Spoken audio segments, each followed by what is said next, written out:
नमस्कार सभी को, राम राम। कैसे हो? उम्मीद करते हैं अच्छे होंगे। सबसे पहले तो स्वागत है आपका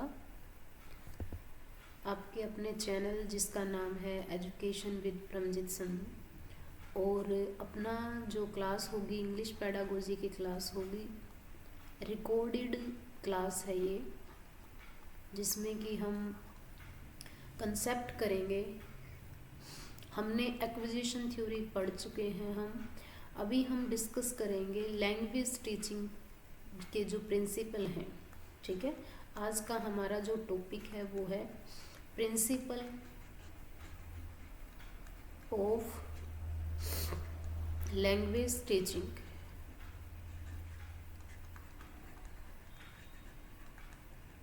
लैंग्वेज टीचिंग के जो प्रिंसिपल है वो डिस्कस करते हैं। इनमें से जो क्वेश्चन आते हैं PYQ में, जो है एसटेट और CTET में जो क्वेश्चन देखे गए हैं पेडागोजी के, तो इसको जो टॉपिक है, इम्पोर्टेंट टॉपिक है ये, और इसको आप ध्यान से करें और क्वेश्चन को नोट कर लें साथ के साथ।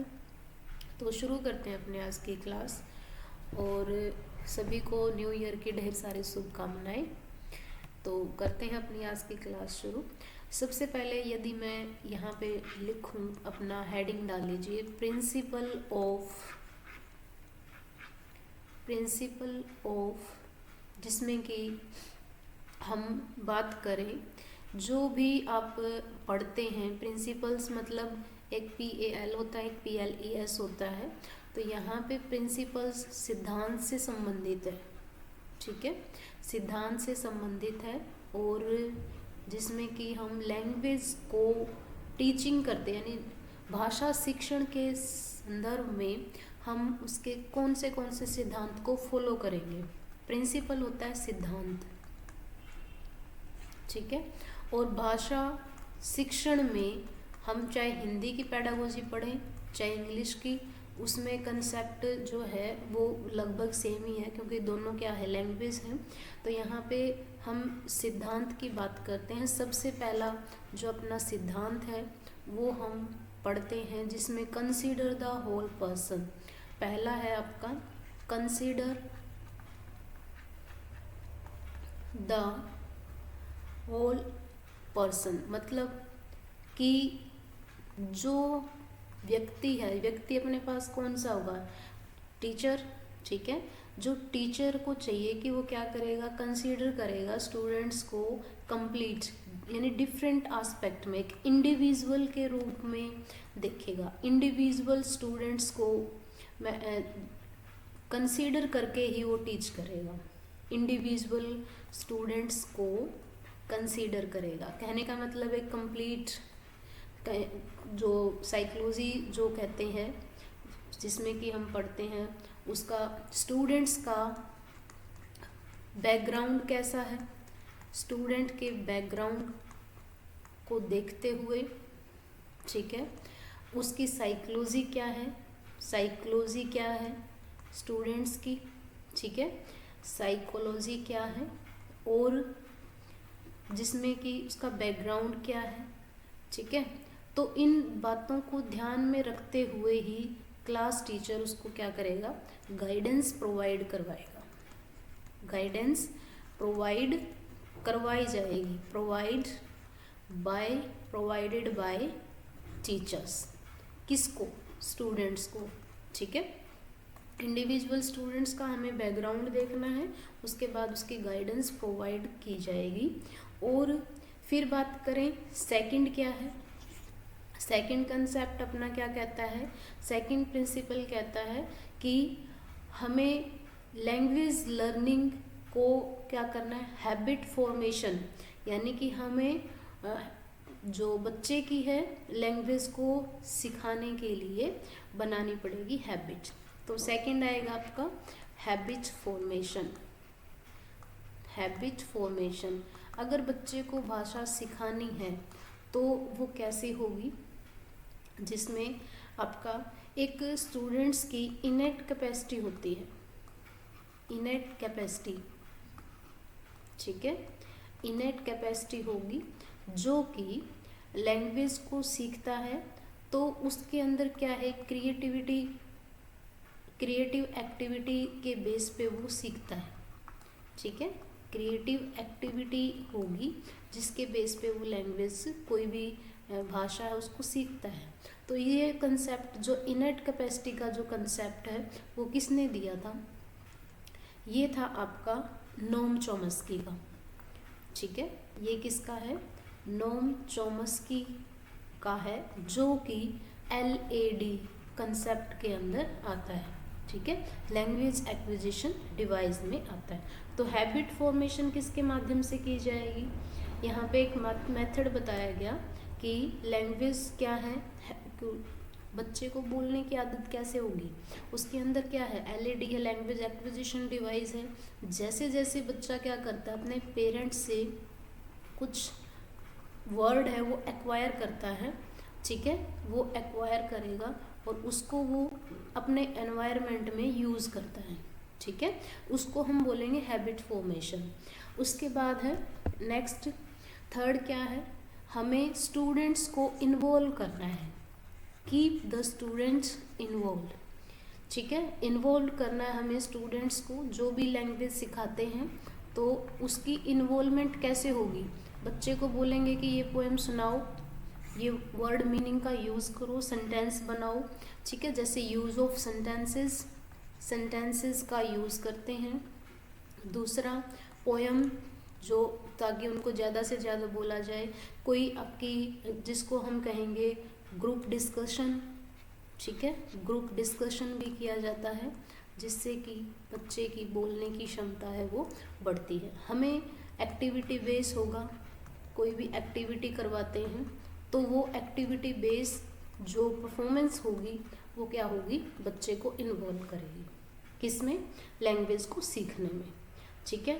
अब जैसे क्या है कि स्टूडेंट सेंटर्ड क्लास होनी चाहिए, स्टूडेंट सेंटर्ड क्लास होनी चाहिए, जिसमें कि बच्चे की पार्टिसिपेशन है वो 50% होनी चाहिए कम से कम बच्चे को की जो रेशो है पार्टिसिपेशन की, जैसे बच्चा बात करेगा, ठीक है, टीचर और बच्चे का जो रेशो है वो क्या होना चाहिए? 50-50% का होना चाहिए जब बात कर रहे हैं, ठीक है, बात की जा रही है तो उसका जो रेशो है वो कितना होना चाहिए? 50-50% का होना चाहिए, ठीक है जी। उसके बाद है, यदि हम बात करें अभी लेटेस्ट जो चल रहा है, यानी कि मॉडर्न क्लास पूछ ले कि मॉडर्न क्लास, क्वेश्चन आएगा कि मॉडर्न क्लास का जो कंसेप्ट है वो कौन सा है? वो स्टूडेंट सेंटर्ड है। अगर ट्रेडिशनल पूछ ले तो, यदि ट्रेडिशनल पूछ ले पेपर में तो वो क्या आएगी? ट्रेडिशनल जो क्लास है वो क्या होगी? वो होगी आपकी टीचर सेंटर्ड। वो क्या थी? टीचर सेंटर्ड क्लास थी, यानी कि ज़्यादा जो वर्चस्व था टीचर्स का ही रहता था। टीचर ने जो लेक्चर दे दिया, जो बोल दिया वही सही था। स्टूडेंट्स को ये नहीं था कि उनसे कुछ एक्टिविटी हो या फिर उनसे उनके इंडिविजुअल डिफरेंस को देखते हुए उनको सिखाया जाए, नहीं, सभी के लिए क्या था? Equal, same lecture teachers students को देता था। तो जो केंद्र बिंदु था वो टीचर था, पारंपरिक क्लास की जो पद्धति थी उसमें। लेकिन आजकल जो मॉडर्न क्लास कंसेप्ट है उसमें कौन सा है? स्टूडेंट सेंटर्ड क्लास, ठीक है। चाइल्ड सेंटर्ड भी बोल सकते हैं, स्टूडेंट सेंटर भी बोल सकते हैं। तो यहाँ पे हमें क्या करना है? स्टूडेंट्स की इन्वॉल्वमेंट रखनी है। कितने % पूछ ले तो वो कितना होगा आपका? 50-50% होगी। नेक्स्ट है आपका जिसमें कि लर्नर को करके सीखना है। Learner learns to do by doing. Learners, fourth step है अपना, learns to do by doing, यानी कि करके सीखेगा। कोई ना कोई चीज़ सिखाई जा रही है, कोई है, जैसे अपने इंग्लिश क्या है? फॉरेन लैंग्वेज है, ठीक है, सेकंड लैंग्वेज में आती है, तो बच्चे को बोलना सिखाया जाएगा। स्पीकिंग बोलो भाई, तभी सीखोगे, ठीक है। तो यहाँ पे लर्निंग बाय डूइंग से सीखता है बच्चा। उसके बाद है जितने भी स्किल हैं, ऑल 4 लैंग्वेज स्किल यूज़ किए जाएंगे, ठीक है। बच्चे को क्या सिखाना है?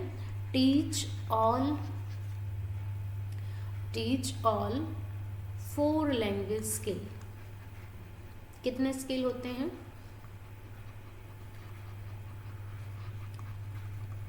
4 लैंग्वेज स्किल होंगे, जिसमें कि सबसे पहले बात करें listening skill, listening, reading, listening, speaking,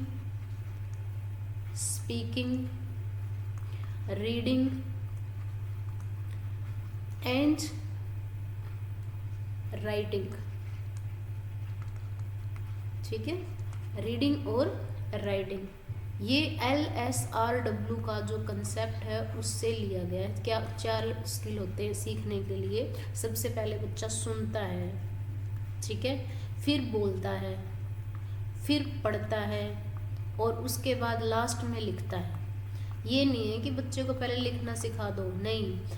क्या है, जब हम बच्चा छोटा होता है 2 महीने का, 3 का, 5 का, 6 का, 7 का, ऐसे, तो वो बच्चा अपने फैमिली के एनवायरनमेंट को देखते हुए सीखता है, नहीं कि उसको पेन कॉपी दे दे, भाई रूल लिखो, इसके रूल ये पढ़ो, उसके बाद आप बोलना सीखो। नहीं, पहले क्या करता है, वो उसको लिसन करेगा, सुनेगा, उसके बाद जैसे जैसे पेरेंट्स बोल रहे हैं, फैमिली बात कर रही है, वैसे वैसे उसको बोलेगा, ठीक है, बोलना सीखेगा। उसके बाद जैसे जैसे उसने दोनों चीज़ें लिस्ट सुना भी है, बोला भी है, ठीक है, तो वो क्या करेगा, पहले पढ़ाते हैं ना मैप में, चार्ट में पढ़ाते हैं बच्चों को, A for Apple, B for ball, तो ये क्या है, वो पढ़ता है, रीडिंग करता है और लास्ट में वो लिखता है। ठीक है, तो ये कंसेप्ट है। तो नेक्स्ट है आपका, देखो नेक्स्ट क्या कह रहा है कि ग्रेड करना है, ग्रेड द लर्निंग टास्क, जिसमें कि हमें जो ग्रेड है उसको, उस कंसेप्ट जो भी सिखाया जा रहा है उसका जो ग्रेड है वो पता होना चाहिए कि बच्चे ने कैसा सीखा। ठीक है, जो भी टास्क है उसका ग्रेड तो होना चाहिए ना, बच्चे ने कैसा सीखा। ठीक है, जैसे कि ना तो उसमें, जैसे कि हम बात करें कोई स्ट्रक्चर है, सेंटेंस स्ट्रक्चर है, ठीक है, तो उसमें बच्चे को जो सिखाया जाता है, सेंटेंस बताया जाता है या वर्ड बताए जाते हैं, तो वो किस बेस पे होगा, वो वोकैबुलरी बेस पे होंगे, वोकैबुलरी होगी। ठीक है, जिसमें कि अप्रोच कौन सी होती है, अब जैसे हम कोई फंक्शन है, कोई भी कार्य करते हैं, कोई टास्क है, किसी बच्चे को दे दिया, तो या तो वो फॉर्मल होगा या वो इनफॉर्मल होगा। अब फॉर्मल कौन सा होता है कि फ्रेंड सर्कल में आप किसी से बात कर रहे हो, ठीक है, तो हम कोई भी बात करते हैं तो सिंपल अगर एक सेंटेंस ले लें यहाँ पे, कि जैसे हम बात करें ओपन द डोर प्लीज़, हम बोल देते हैं ना ओपन द डोर प्लीज़, हमने एक सेंटेंस बोल दिया। यदि यही सेंटेंस हम इनफॉर्मल में बोले, यही सेंटेंस हम इनफॉर्मल में बोले, तो इसका मतलब क्या लिखेंगे, कैसे लिखेंगे, could you please open the door, है ना, ऐसे बोलते हैं ना, कुड यू प्लीज़ या फिर could you open the door. तो यहाँ पे ये क्या हो जाएगा, ये फॉर्मल सेंटेंस बन जाएगा। तो हमें ये जो सेंटेंस है फॉर्मल इनफॉर्मल, इनका बच्चे को बताना चाहिए कि कहाँ पे यूज किया जाता है। फॉर्मल होता है आप औपचारिकता कर रहे हो, इनफॉर्मल होता है कि आप किसी भी कंसेप्ट को आप मतलब वे में बताया जाएगा। नेक्स्ट देखो, उसके बाद है कि जितने भी जो कंसेप्ट होंगे वो सीखे जाएंगे किस बेस पर, हमें क्या करना है, go from known to unknown, ज्ञात से अज्ञात की तरफ जाना है। ठीक है, हमें किसकी तरफ से जाना है, ज्ञात से अज्ञात की तरफ जाना है। हमें क्या करना है, go from known to the unknown. Unknown मतलब बच्चा जानता नहीं है, ज्ञात से अज्ञात की तरफ। अब जो बच्चे को ज्ञान है पहले हम उसको ऊपर डिस्कस करेंगे, उसके बाद जो वो नहीं जानता उसको वो बताएंगे। ठीक है, जैसे कि लैंग्वेज 1 है, नेटिव लैंग्वेज है, मदर टंग है, मदर टंग में उसको बताएंगे कि क्या है, ये तो सेब है, उसको सेब पता है। लेकिन लैंग्वेज 2 हमारी इंग्लिश है, तो उसमें उसको कहेंगे ये क्या है, एप्पल है। तो ये मतलब क्या है, ये जो बताएगा, जो जानकारी उसे है उसके बेस पे हमें उसको सिखाना है। उसके बाद देखो नेक्स्ट क्या कहता है कि जो हमें एक कंसेप्ट और लेते हैं, go from concrete to the more abstract. Abstract क्या होता है? एब्स्ट्रैक्ट क्या होगा? एब्स्ट्रैक्ट होता है जिसको आप देख सकते हो, छू नहीं सकते, महसूस करते हो, ठीक है। अमूर्त, उसको हम क्या बोलेंगे? अमूर्त। यानी मूर्त से अमूर्त की तरफ जाना है। मूर्ति किसकी होती है? कोई चीज़ है जिसको आप छू रहे हो। और अमूर्त क्या होते हैं? उसकी आप क्या करते हो? सिर्फ कल्पना करते हो। तो यहाँ पे बच्चे को सिखाया जाता है कि ये मान लो कोई भी पेन है, ठीक है, लास्ट में बाद में उसको क्या कहा जाएगा? देखो जी पेन। तो वो क्या करेगा? वो इमेजिन करेगा। और जब इमेजिनेशन होती है तो वो जो भी चीज़ें होंगी वो एब्स्ट्रैक्ट होती हैं। तो कंसेप्ट कैसा होना चाहिए? कंक्रीट से एब्स्ट्रैक्ट की तरफ सिखाना है बच्चे को। उसके बाद है कि हम बच्चे को एक टाइम में एक ही चीज़ सिखाएंगे। Teach only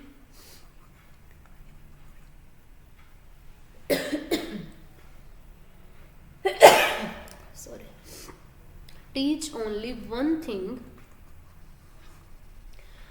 thing at a time, ठीक है।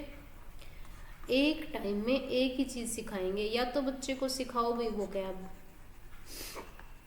तबीयत खराब थी इसीलिए क्लास भी नहीं हो पाई कई दिन से, लेकिन सोचा आज रिकॉर्डेड क्लास लेंगे तो फिर भी थोड़ा सा हो जाता है बीच में। तो स्ट्रक्चर बच्चे को वोकैबुलरी और सेंटेंस स्ट्रक्चर एक साथ नहीं सिखाते। हम पहले वोकैब सिखाएंगे, बच्चे को वर्ड सिखाएंगे ना, उसके बाद सेंटेंस स्ट्रक्चर सिखाया जाता है। तो इसलिए एक बार में एक ही चीज़ सिखाते हैं, ठीक है। जैसे हम बात करें कि वोकैब सीख रहे हैं तो ग्रामेटिकल जो पैटर्न होता है, ग्रामर के जो रूल होते हैं वो बच्चे को हम बाद में सिखाएंगे, पहले वोकैब सिखाएंगे। दोनों इकट्ठी चीज़ें नहीं सिखाई जाती, ठीक है। तो एक बार में एक ही चीज़ सीखता है। ओके है जी। उसके बाद देखो हमें बच्चे को क्या करना है? इंडिविजुअल रिकॉग्नाइज करना है, ठीक है। अभी अभी मैंने बताया था कि individual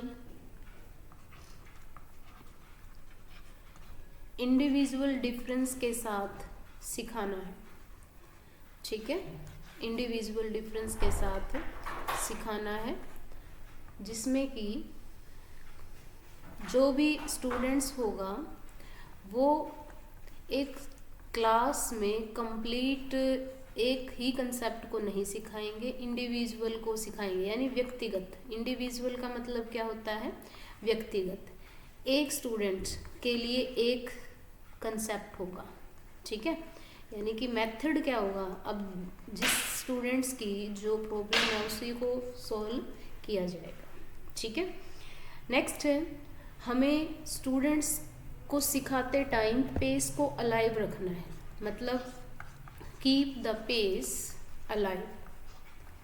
keep the pace alive means ये नहीं है कि स्टूडेंट्स कंप्लीट क्लास जो चल रही है उसमें मोनोटोनियस हो, ठीक है, मोनोटोनियस फील करें या फिर बोर्डियम फील करें।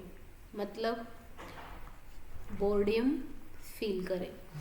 जैसे कि डिस्कस करते हैं हम क्लास में, कोई भी कंसेप्ट है, यदि पहले से स्टूडेंट्स को पता है उस चीज़ का तो वो क्या सोचेगा? ये तो कंसेप्ट अपना पहले हो चुका है, तो वो क्या करेगा? बोरियत महसूस करेगा। तो हमें पेस अलाइव करना है। मतलब बच्चे को ये रखना चाहिए कि क्लास क्या है? कंटिन्यू चल रही है और सही चल रही है, ठीक है।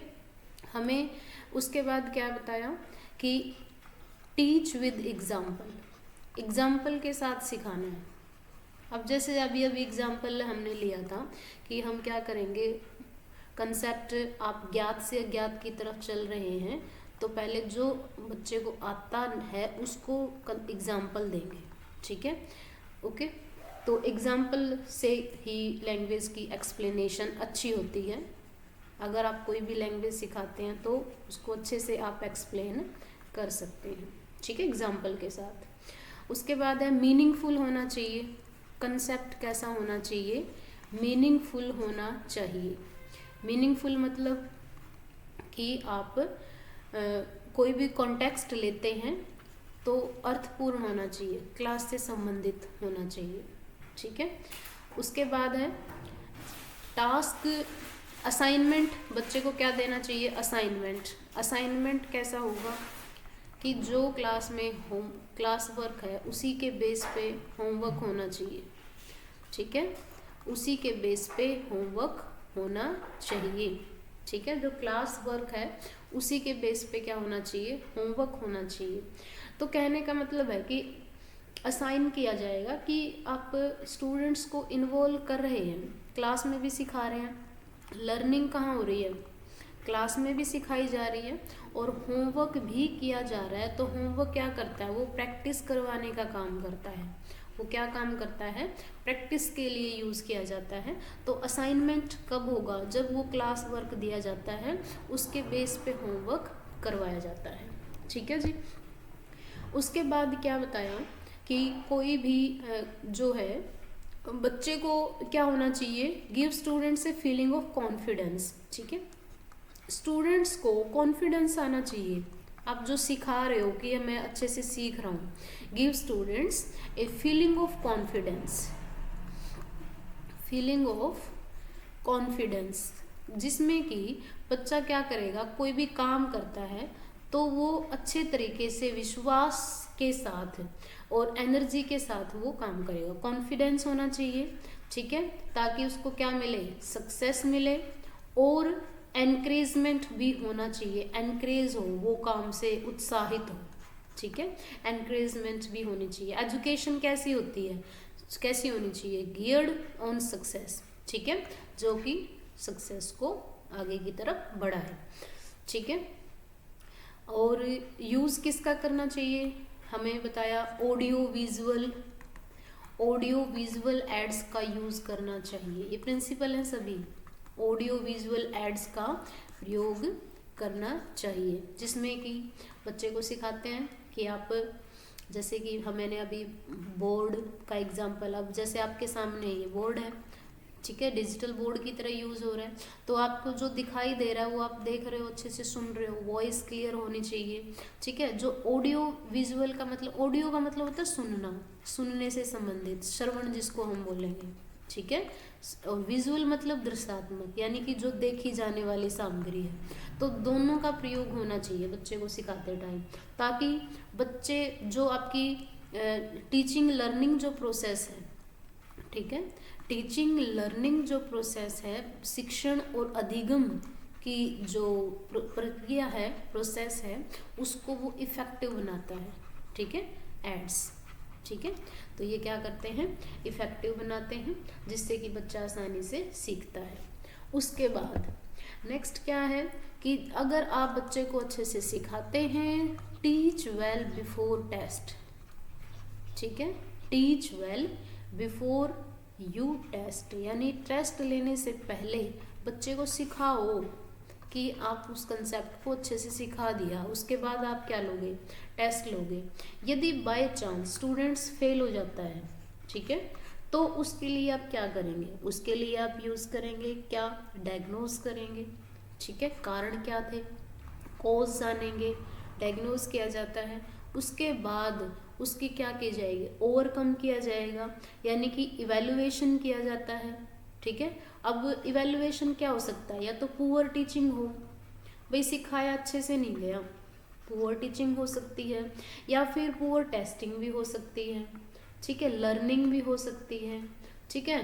तो ये जो है कारण है, और इनका जो निदान होता है उसको हम बोलेंगे रेमेडियल टीचिंग, उसको हम क्या बोलेंगे? रेमेडियल टीचिंग, जो कि आपका एक प्रोसेस होती है बच्चे की कि जितनी भी कमियां हैं उसको ध्यान में रखते हुए उसको पूरा करते हैं, ठीक है। तो इसमें एक वर्ड आता है इवैल्यूएशन का, एक एक वर्ड यूज़ किया जाता है इवैल्यूएशन, मूल्यांकन करना। ये मूल्यांकन आपका क्लास के बाद भी हो सकता है, क्लास के दौरान भी हो सकता है, ठीक है। इवैल्यूएशन जिसको हम कहेंगे मूल्यांकन, बच्चे को क्या सिखाया जा रहा है, क्या आप बच्चे को सिखाते हैं और कितना उसने सीखा है, ठीक है। तो ये थी अपनी प्रिंसिपल ऑफ टीचिंग लर्निंग की रिकॉर्डेड क्लास, ठीक है। आई होप आप इस कंसेप्ट को क्लियर करेंगे, देखेंगे। और यहाँ पे जो हमारी जो पहली फर्स्ट और सेकंड क्लास थी उसमें हमने जो टॉपिक किया वो भी इम्पोर्टेंट है।